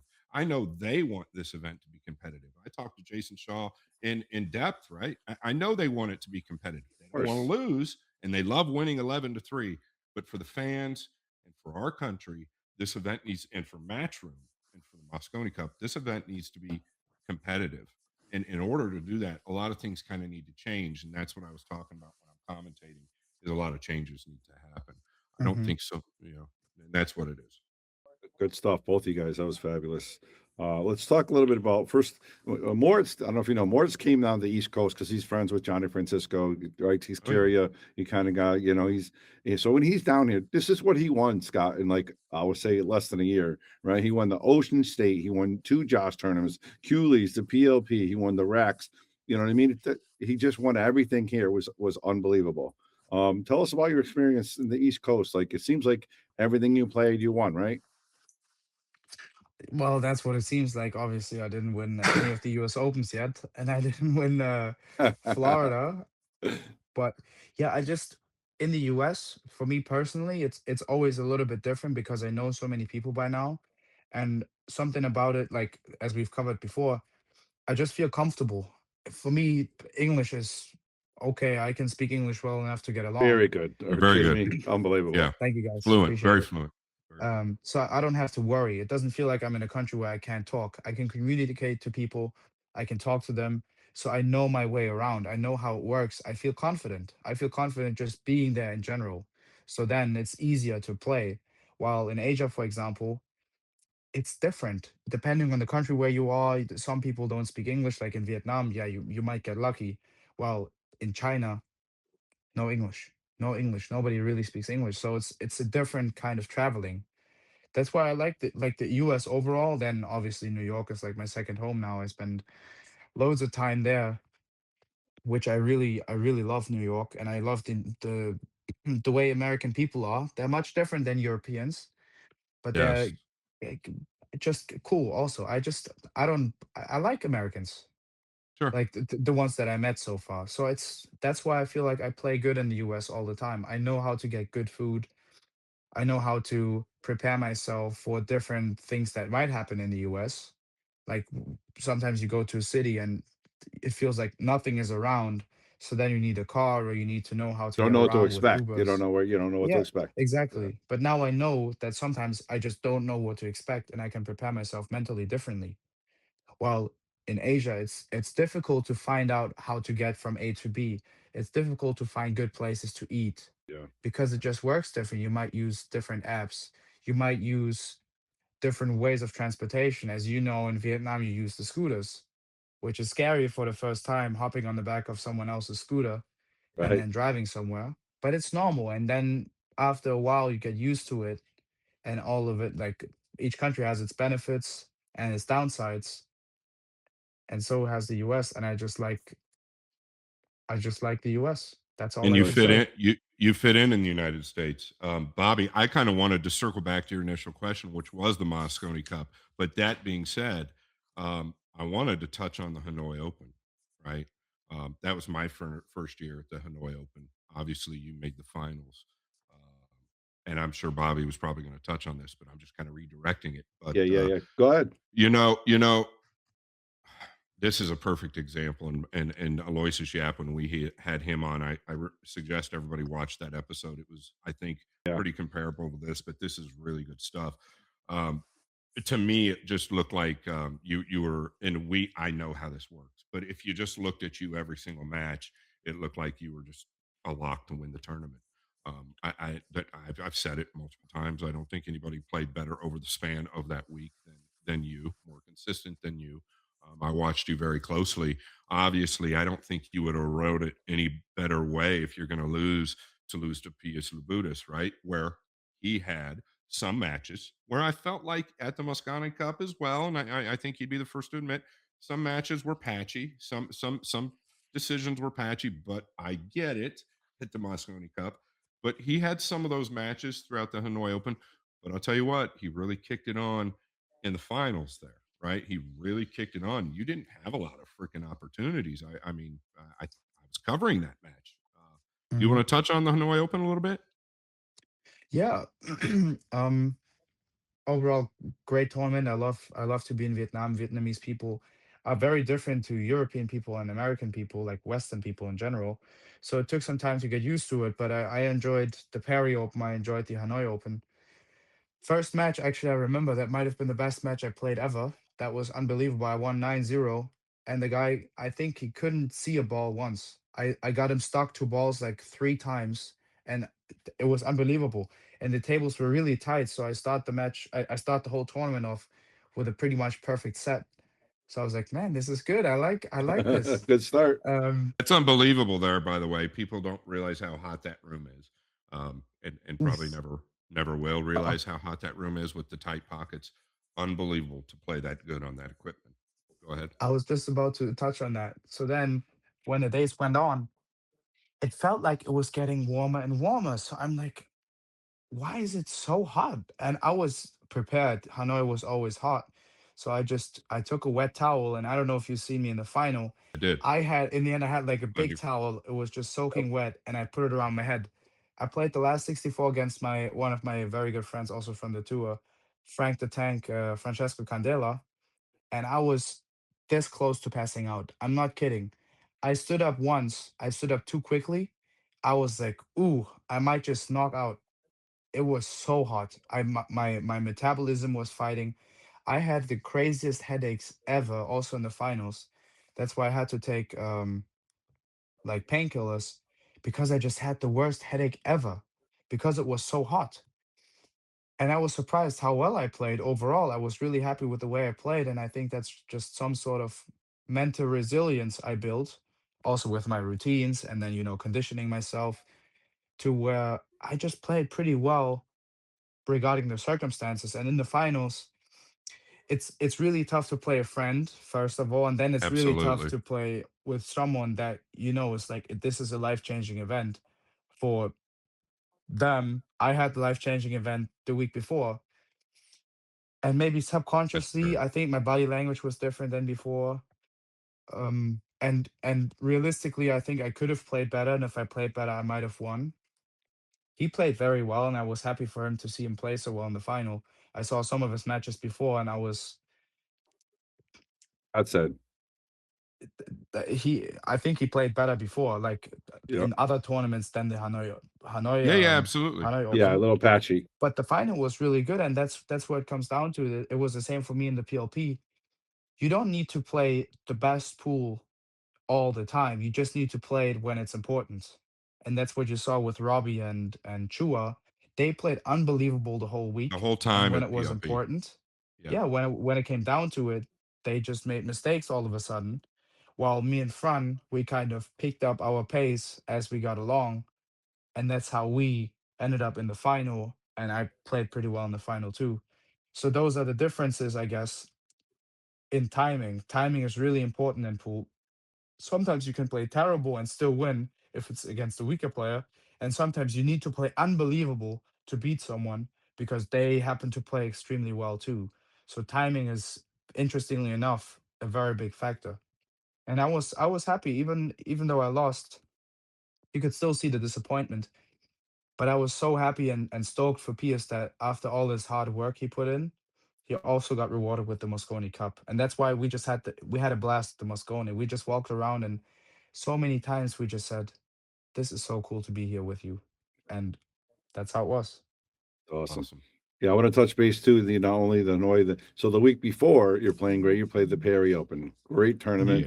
Yeah. You feel you played good that whole tournament? I mean, you played and you carried it into obviously Hanoi, but the Perry Open winning that thing, was that so real, or you just played so good every match you felt comfortable?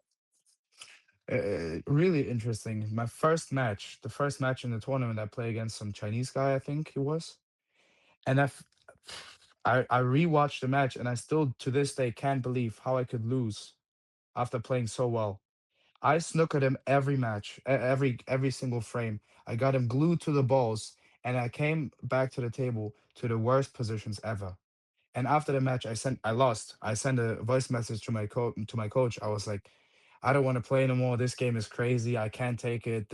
I don't understand. But then he made me fight through it, and after that, I played very well in every single match.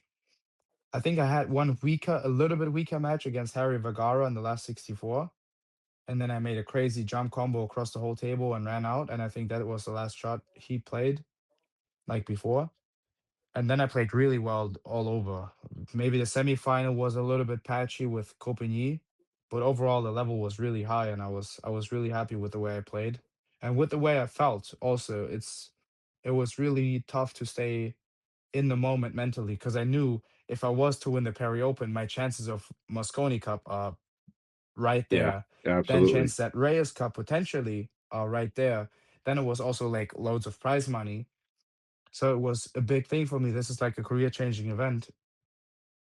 So when I missed the six against Copenhagen and I went in two reels, I was like, I can't believe I just docked my opportunity.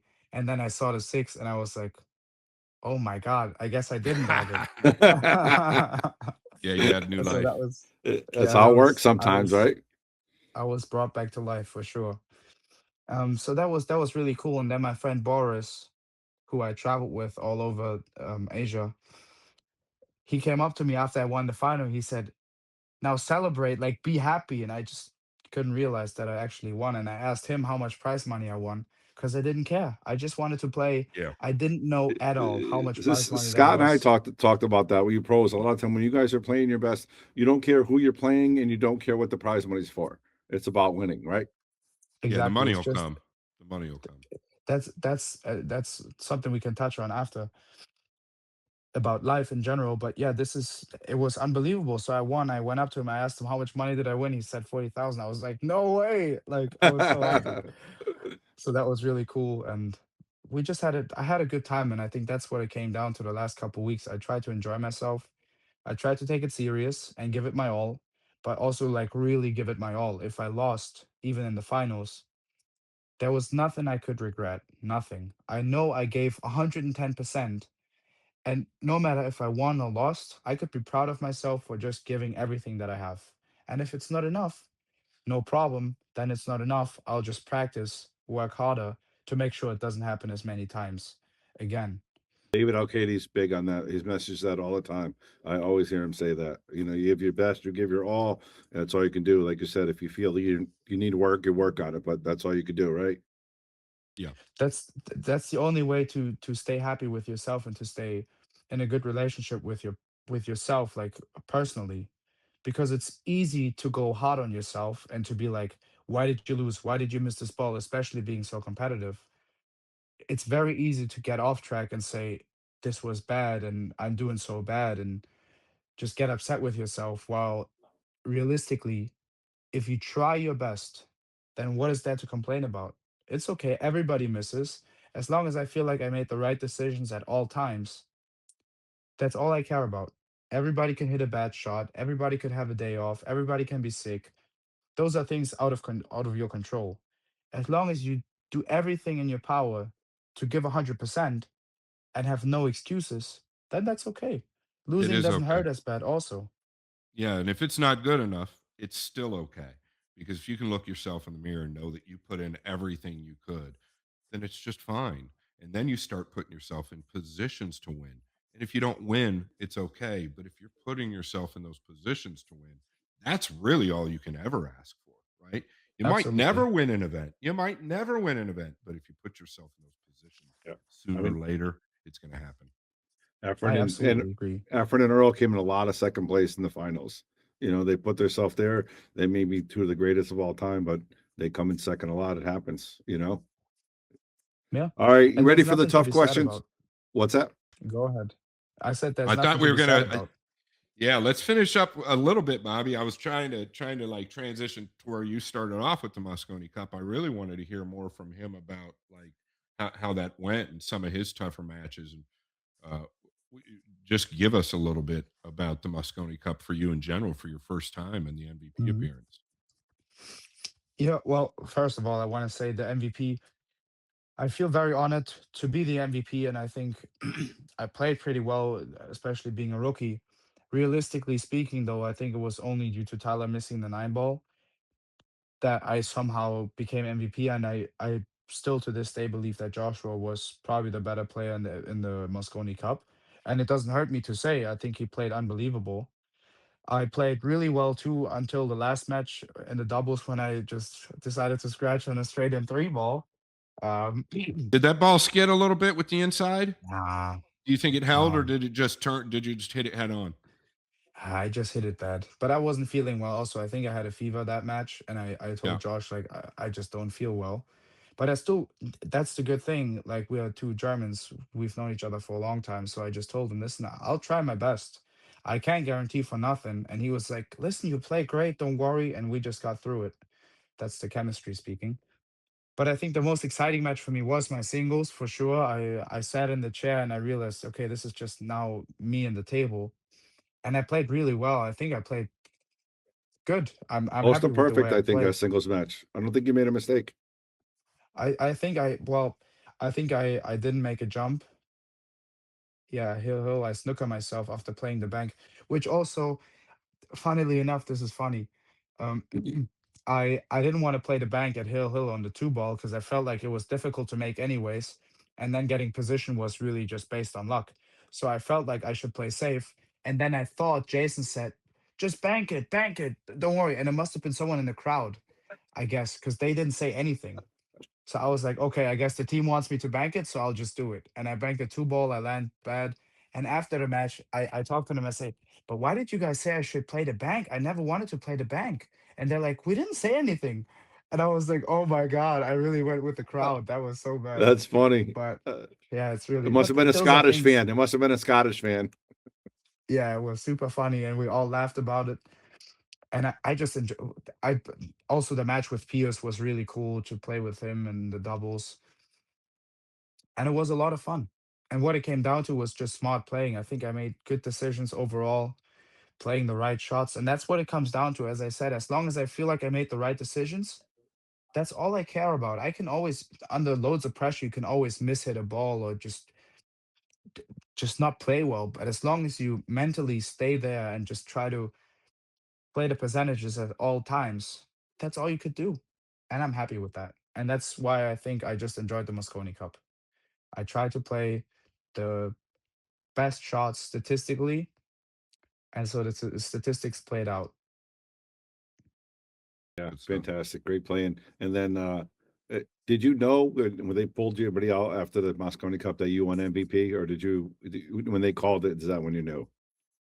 No, they told me before. We spoke about it before, the day before, because I think I don't know if Josh mentioned it or somebody mentioned it, and they said, "Yeah, you're on route to become MVP." And I was like, how is that possible? Like before I told my coach, I think it's impossible for a rookie to be MVP right now because of the way they could put the matches, and if it's more singles, like Right. Joshua You was usually on don't route play to as be many MVP. matches and everything. Yeah.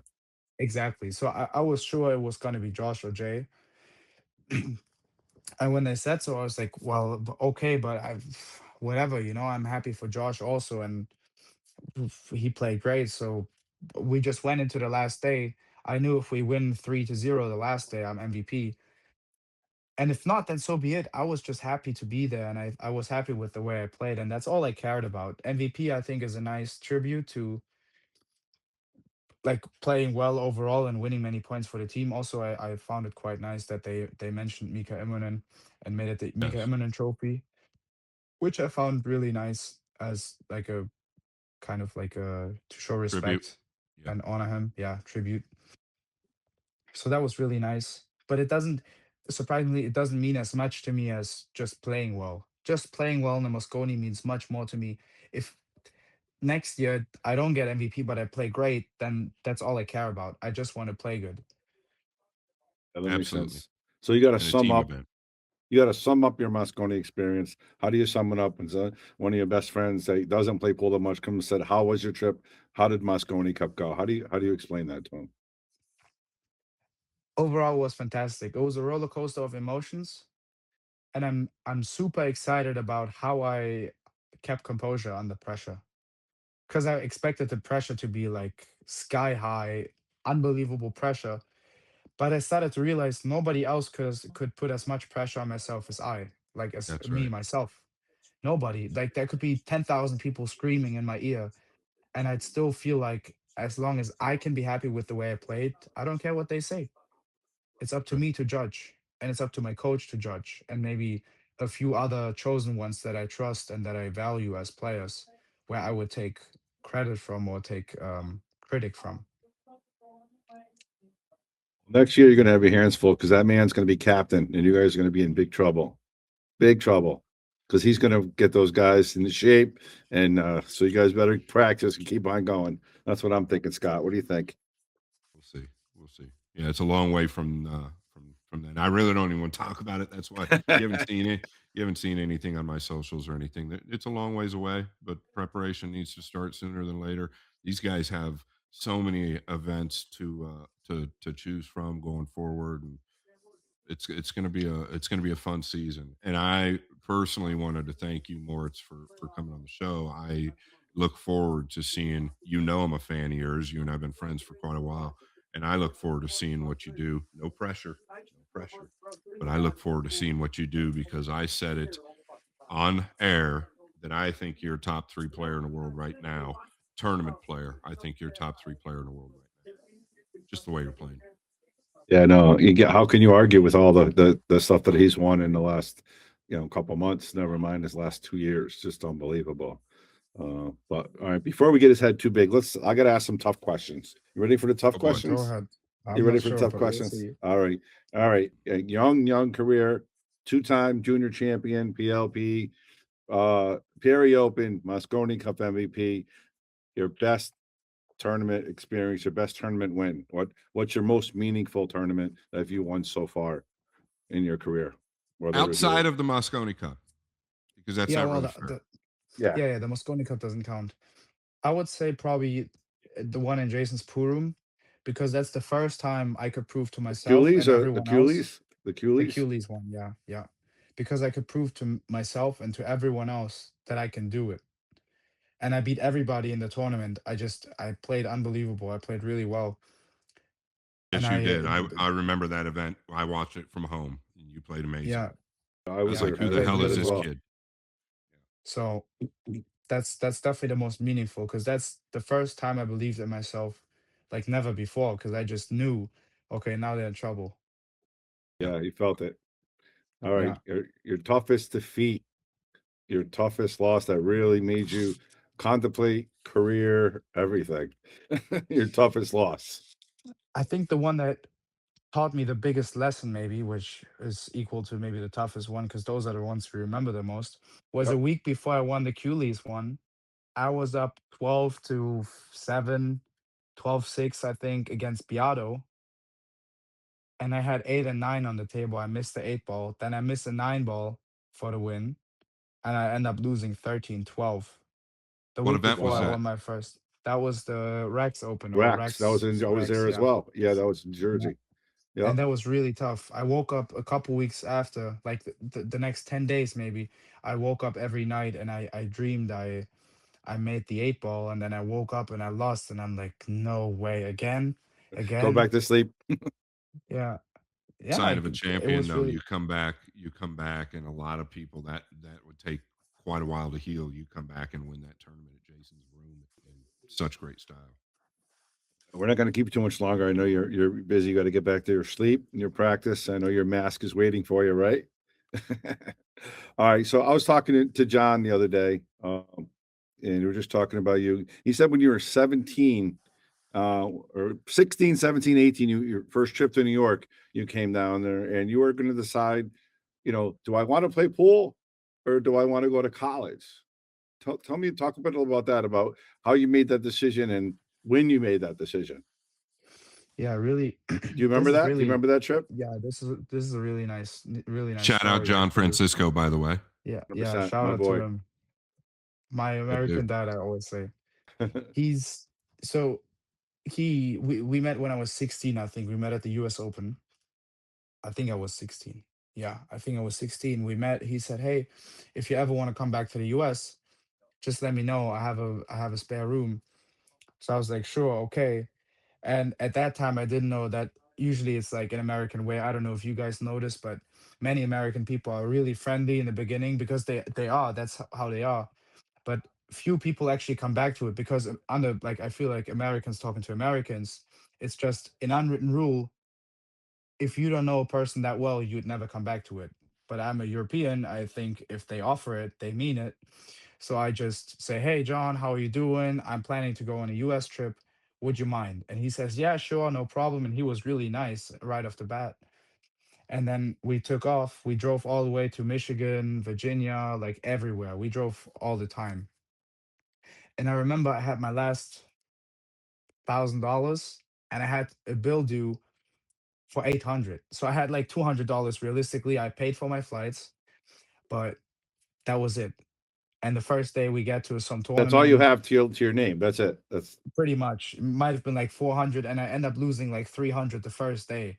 First tournament, I pay my entry fee, I get knocked out. I'm like, what's going on here? I played a 7-foot event against some random guy. He broke on round 6. I'm like, what's going on here? What is this? I might be better off going to school. So then I talked to John and he's like, just wait, no worries. I'll make sure you go home with some money. I'll make sure. No need to worry. So I was like, okay. And then we go on and we go on. And then I started to gamble with people. I made a couple $100 and I was happy.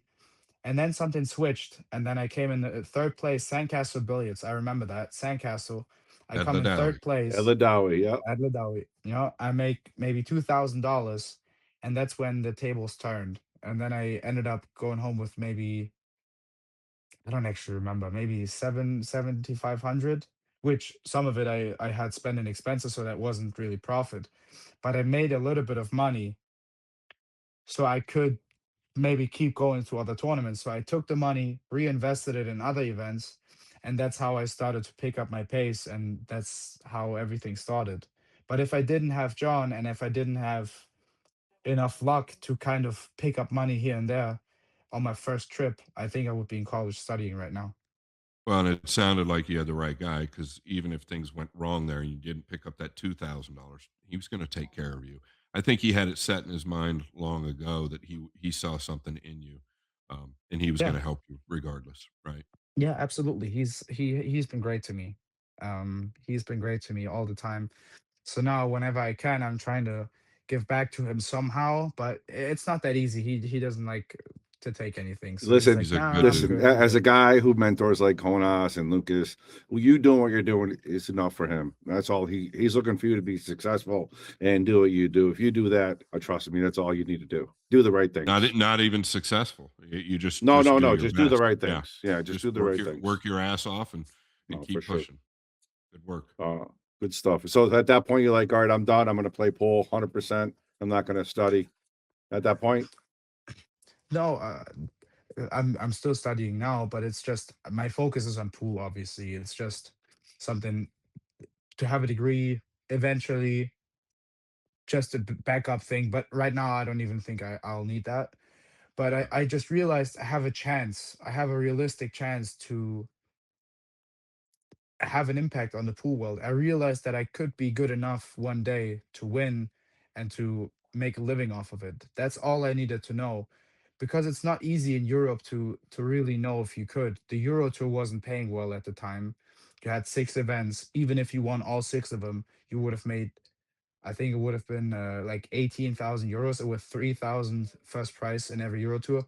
So you yep. could be the best and you can't even make close to a living.